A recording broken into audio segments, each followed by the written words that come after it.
What if the one thing you thought was forgivable was the very thing that could destroy everything? What if there were actions, silent, secret, deeply personal, that no apology could erase, no prayer could cleanse, and no tear could reverse? Most people walk through life thinking they've got time to change, time to make it right, time to come back. But the truth is, not all sins come with second chances. Some doors, once shut, are sealed forever. This isn't meant to scare you, it's meant to awaken something inside you. Because what you're about to hear could change not only how you live, but how you leave this world. We've all messed up. Every human has fallen. We've all said things we regret, done things we wish we could undo. And for many of us, the hope that God is merciful is the only thing that keeps us breathing. But what most people don't realize is that there are limits, boundaries that even grace will not cross. Warnings that echo not from human lips, but from the voice of the eternal. And when those warnings are ignored, the consequences are not just painful, they are permanent. So ask yourself right now, are you sure you're not crossing that line? There's something terrifying about silence. Not the silence of a room, but the silence of heaven. That moment when you've prayed and nothing comes. That space where you cry out and it feels like God has turned away. What if that silence is not delay, but judgment? There are sins that make heaven silent. Sins that once clung to close the gates, not because God stopped loving, but because you stopped listening. This world has taught you that everything is flexible, that morality bends, that truth shifts, that forgiveness is a right, not a gift. But the human soul knows better. Deep down, every heart feels it. Some things are too sacred to trample. Some lines are not meant to be crossed. And when they are, the damage doesn't stay in the moment. It echoes into eternity. You might think you're fine. You might even be doing well. Your life looks good from the outside. Career, family, friends, even church on Sunday. But sin is not about appearance. It's about alignment. The deepest sins are often the most hidden. They don't scream. They whisper. They live in bitterness, pride, secrecy, hypocrisy. They dress up in good intentions, but they rot the heart from within. And those are the sins that heaven remembers. But here's the truth. Most people will never tell you, not all sin is equal in impact. Yes, every sin separates us from God, but some sins, specific, defiant, unrepentant sins, stand as walls that mercy will not climb. Not because mercy is weak, but because you refuse to open the door. Now you might be wondering then, what's the point of trying if I've already messed up? That's the wrong question. The real question is, are you still breathing? Because as long as you are, there is still time to change. But that time is not infinite. It's not promised. It's not guaranteed. Every breath you take is a chance. Every heartbeat is a warning and a gift. But those chances come with a condition. You must not delay when the truth confronts you.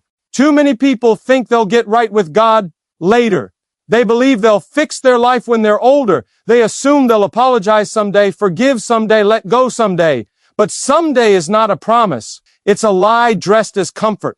And what you ignore today could be what condemns you tomorrow. You don't have to live in fear, but you do have to live in truth. Because truth is what sets you free, and truth is what reveals the danger. The 6 sins you're about to uncover are not myths. They're not religious exaggerations. They are warnings etched in eternity. Warnings that God Himself has declared. And ignoring them doesn't just affect your peace, it risks your soul. If you truly care about your life, your future, your eternity, don't walk away. Watch with open eyes. Listen with an open heart. Because by the time we finish, you won't just understand the danger, you'll discover the path out of it. This is your moment. Don't miss it. God's justice is not like man's justice. It isn't swayed by opinions, excuses, or emotions. It's pure, it's perfect, and it sees through every mask. We often comfort ourselves with the thought that because God is loving, He will overlook anything. But that's not how divine love works. Real love sets boundaries. Real love speaks truth, even when it hurts. And real love doesn't bend just to make you comfortable. It calls you higher, deeper, cleaner.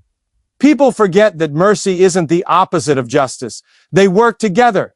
Mercy offers a way out, but justice reminds you why you need it. And when you keep rejecting that mercy, when you knowingly choose darkness over light, pride over humility, revenge over forgiveness again and again. What you're doing isn't just sinning, you're hardening your soul.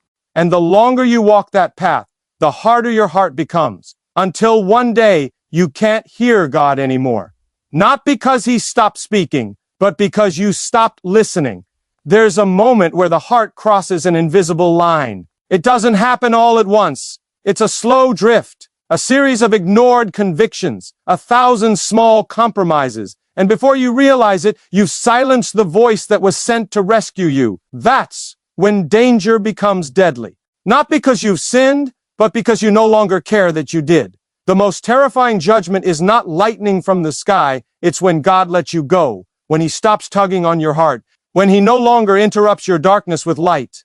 That's not abandonment, that's justice. Because he gave you chance after chance after chance, and still you chose your way. So ask yourself, are you drifting? Have you numbed the warning signs? Have you mistaken silence for safety? If any part of your heart feels cold, distant, or stubborn, you still have time to return. But time is not a guarantee, it's a test. Don't waste it. There's one sin that stands above the rest, not because it's louder, but because it's final. It's the rejection of the very Spirit that was sent to save you. Not a mistake, not a moment of doubt, but a conscious, defiant choice to shut out the truth when it comes knocking. This isn't about someone struggling to believe. It's about someone who knows what's right and still chooses wrong. Someone who feels conviction rising inside, hears the call to change, sees the door of grace wide open, and walks the other way. That is the blasphemy against the Holy Spirit. And it isn't just dangerous, it's eternal. This sin doesn't look like rebellion from the outside. Often it hides behind intellect, pride, or bitterness. It's the heart that hears God's whisper and mocks it. The soul that sees light but calls it darkness. The person who becomes so calloused, so resistant to truth, that they label conviction as control and freedom as oppression. And over time, the voice of God fades, not because it grew quiet, but because the soul slammed the door. People assume they'll always have another chance, that one day they'll open their heart, that when the time feels right, they'll surrender. But they forget that conviction itself is a gift. You don't get to control when it comes. You only get to respond when it does. And when you reject it over and over again, you train your heart to stop responding. That's when the danger becomes irreversible. Because the Spirit won't always strive with man. When truth no longer moves you and your conscience feels numb, you're standing on sacred ground and turning your back. God doesn't send people away lightly. He reaches, waits, weeps. But when someone hardens their soul to his Spirit, there's nothing left to rescue. Not because God gave up, but because you refused the only hand that could pull you out. If you feel even the slightest nudge in your heart right now, don't ignore it. That feeling is proof you're not too far gone, but it won't knock forever. There's a lie many people believe, that if they keep doing wrong but still feel guilty, they're safe. That as long as they feel a little bit bad, it means they're still okay with God. But what happens when you stop feeling anything? What happens when the guilt fades, but the sin remains?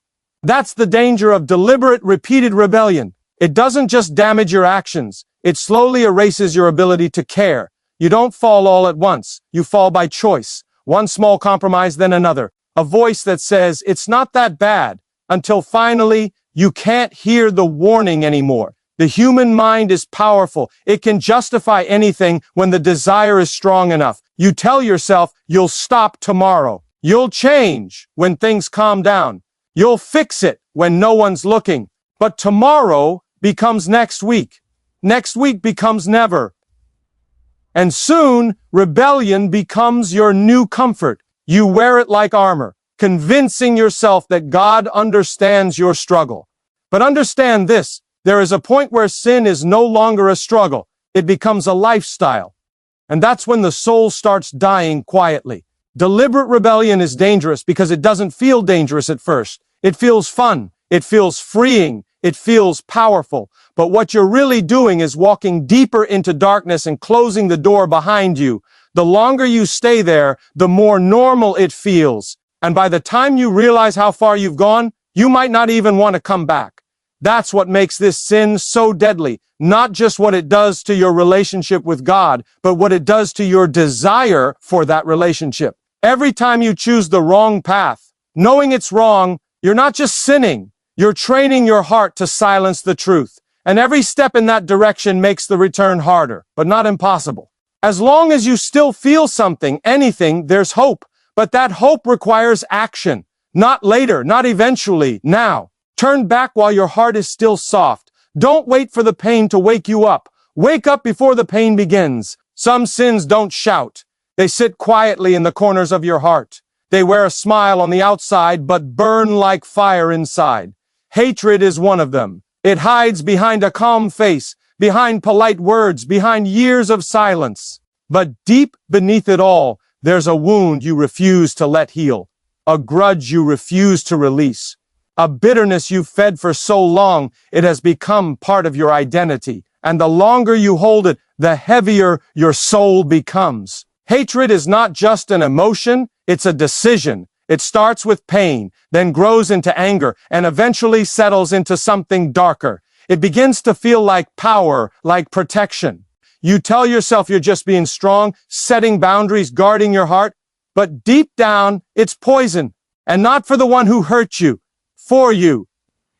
Hatred doesn't destroy your enemies. It destroys you from the inside out. It clouds your thinking, it hardens your spirit, and worst of all, it blocks your connection with God. The human heart was never built to carry hate. It was made to carry truth, grace, courage, and forgiveness. And every moment you hold on to hate, you're choosing to carry a weight that was never meant for you. That's why God takes it so seriously, because it keeps you chained. It keeps you angry, defensive, always looking over your shoulder. You might have every reason to feel hurt. The pain may be real. The betrayal may have cut deep. But the longer you carry hate, the more you become a prisoner of what they did. You don't forgive because they deserve it. You forgive because you deserve peace. And the truth is, God cannot forgive the heart that refuses to forgive others. Not because he lacks compassion, but because he can't pour love into a vessel already full of hate. If there's someone you still curse in silence, someone whose name still burns your heart, it's time to let them go. Not for them, for you. Forgiveness isn't weakness, it's freedom. And until you choose it, you'll keep reliving the same pain over and over again. Let it go before it takes you with it. There's a weight even heavier than hatred. It's the weight of leading others into darkness. It happens quietly, through influence, through words, through choices. Sometimes it's unintentional, other times it's deliberate. But the result is the same. When your actions become someone else's downfall, when your choices become their excuse, the responsibility is no longer just yours. It spreads, it multiplies, and the damage is deeper than you can see. In a world obsessed with influence, many forget that leadership comes with accountability. Every post, every comment, every moment of silence when truth should have been spoken, it shapes someone. Maybe it's a younger sibling watching your lifestyle, a friend following your behavior, a stranger copying your choices online. You may not realize it, but someone is watching. And when your life says, it's okay to ignore God, they believe it. When your words mock faith, they absorb it. And when you walk away from light, you may take others with you. There's a deep danger in becoming the reason someone else stumbles, not because you're powerful, but because your influence has eternal weight. And once you've opened the door to darkness for someone else, you are no longer standing alone. The burden of their fall becomes part of yours. That's why this sin cuts so deep, because it twists the gift of connection into a weapon. And the damage doesn't stop with you. It's not about being perfect. It's about being aware. You don't have to be a preacher to guide someone toward light. You just have to live with integrity, with courage, with conviction. But when you choose selfishness over truth, comfort over responsibility, pleasure over purpose, you're not just risking your own soul. You're placing others in harm's way. And heaven does not take that lightly.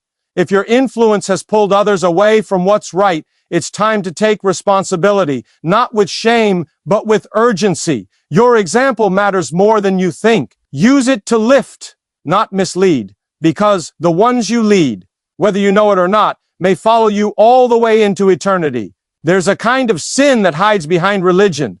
It sings the songs, speaks the words, raises the hands, but the heart is far away. It's the sin of hypocrisy in worship. It's when people stand in holy places with unholy intentions, when they say the right things but live the wrong way, when worship becomes a performance instead of a surrender. God doesn't look at the surface, He looks at the soul. And no amount of ritual or routine can cover up what's broken on the inside. This sin is dangerous because it looks good. It can even feel good. It allows people to fool others and sometimes even fool themselves. But God is not moved by empty words. He's not impressed by the noise. He looks for truth in the heart. And when worship becomes a mask instead of a mirror, heaven grows silent. You can kneel with your body and still be standing in pride. You can lift your hands while lifting yourself above others. That's not worship, that's performance. And it means nothing to the God who sees everything. People forget that worship is more than music. It's more than attendance. It's a lifestyle. It's the way you treat others, the way you think when no one's watching, the choices you make when no one is applauding. True worship flows from a clean heart, not a clever show. And when someone turns sacred moments into self-glorification, they are not honoring God. They're mocking Him. That's why it becomes unforgivable when repeated without repentance, because it turns holy ground into hollow noise. If you've been wearing a mask, it's time to take it off, not to impress people, not to win approval, but to reconnect with the one who made you. He doesn't want your performance. He wants your honesty. He wants your surrender. Don't trade truth for applause. Don't settle for a fake connection. If you stand in worship but live in rebellion, you're not just being dishonest, you're standing in judgment. Come back to what's real. God doesn't bless what's fake. He transforms what's honest. Let your worship mean something again. Let it come from the heart, not just your lips. There is one sin that quietly destroys more lives than most realize: unforgiveness. It's a trap many fall into without even knowing. We think holding on to anger, pain, and resentment protects us. We believe refusing to forgive is a way to demand justice, to keep power, to make others pay for what they did. But what we don't see is that unforgiveness doesn't punish anyone else. It chains us in a prison of bitterness and pain. The heart that refuses to forgive is like a locked door. No matter how much light tries to enter, it stays dark inside. Forgiveness is not about excusing the wrongs or forgetting the hurt. It's about freeing yourself from the heavy burden of hate and anger. It's choosing peace over pain, healing over hatred, life over death. And the hardest truth is this: God cannot fully forgive a heart that refuses to forgive others. Why? Because forgiveness is the language of grace. It's how mercy flows through us. If you block forgiveness, you block grace. You stop the river of healing that could wash over your soul. You become stuck in the very pain you refuse to release. That's why unforgiveness is not just emotional, it's spiritual. It separates you from God as much as any other sin. People carry grudges for years, some even for a lifetime. But every day spent holding on to unforgiveness is a day spent in bondage. It's a slow death for the soul, a silent killer of joy and freedom. If you want to live fully, love deeply, and walk free, you must let go. Not for them, but for you. Forgiveness is the key that unlocks the chains. It's the first step toward healing and restoration. It doesn't erase the past, but it changes your future. Holding on to unforgiveness is like drinking poison and expecting someone else to suffer. Release the poison. Free your heart. Choose forgiveness. And watch how your life begins to change from the inside out. When you truly face the reality of these sins, it can feel overwhelming. It's easy to want to turn away, to ignore the warning signs, to believe it won't happen to you. But the first step toward freedom is honesty. Looking in the mirror and asking yourself the hard questions. Are there areas in your life where you've allowed darkness to grow? Have you ignored the small warnings until they became a wall?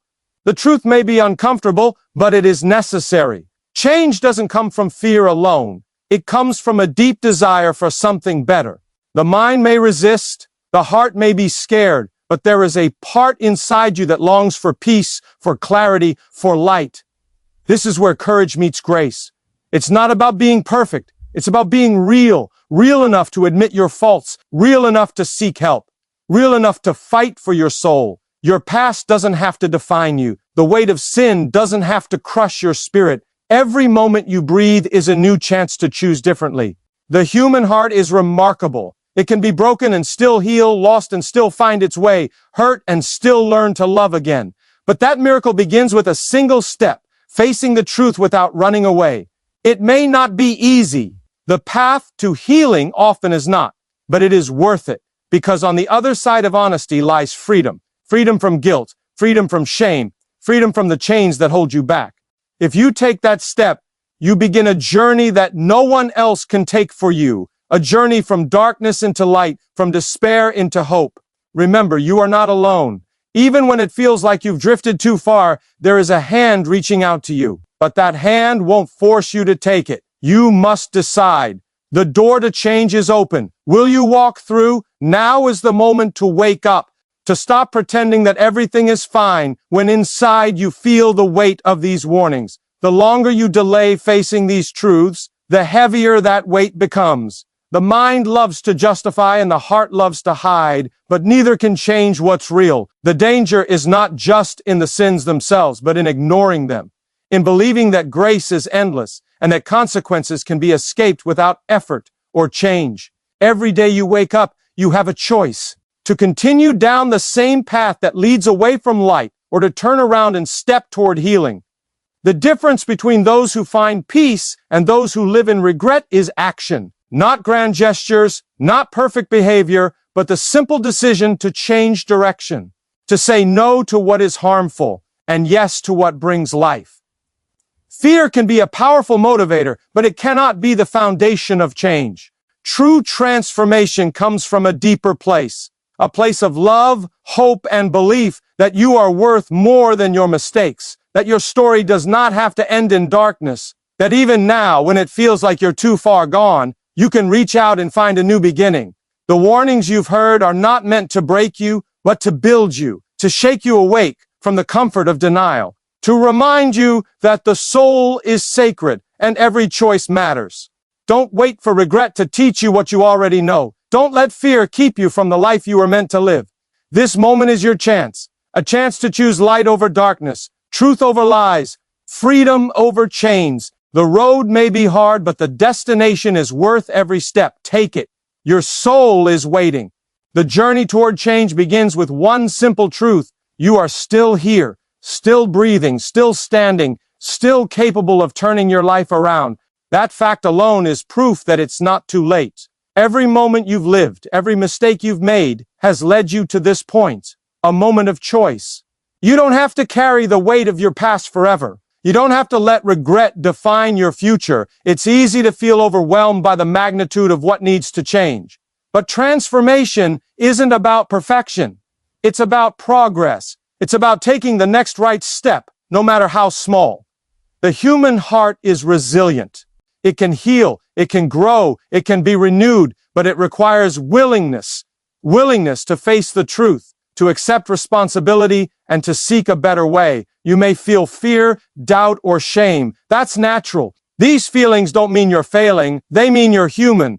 Courage is not the absence of fear, but the decision to move forward despite it, and every time you choose to rise above, you build strength. You rewrite your story. You step closer to the freedom you crave.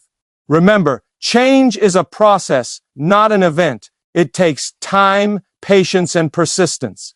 There will be moments of struggle, moments when you want to give up, but don't let those moments define you. Let them teach you. Let them remind you why you started. You were made for more than this. Your soul longs for peace, for purpose, for light. Hold on to that longing. Let it guide you. Trust that with each step, no matter how difficult, you are moving toward a life filled with hope and healing. The door to that life is open. All you have to do is walk through. Every day is a new chance to rewrite your story. No matter what you've done or how far you think you've fallen, the fact that you're still here means you have the power to choose differently. The past may be heavy, but it does not have to be your future. You can break free from the chains of guilt, shame, and regret that have held you back. Freedom begins with a decision to stop running from your mistakes and start facing them head on. It's easy to feel trapped by your failures, but those failures do not define you. What defines you is how you respond. Will you let your past control your life, or will you rise above it? Will you continue to carry the burdens that weigh your soul down, or will you lay them down and walk into the light? The choice is yours. Every small step toward healing matters. Every moment you choose forgiveness, honesty, and humility, you are rebuilding the foundation of your life. The human heart is designed to heal, to love, and to grow.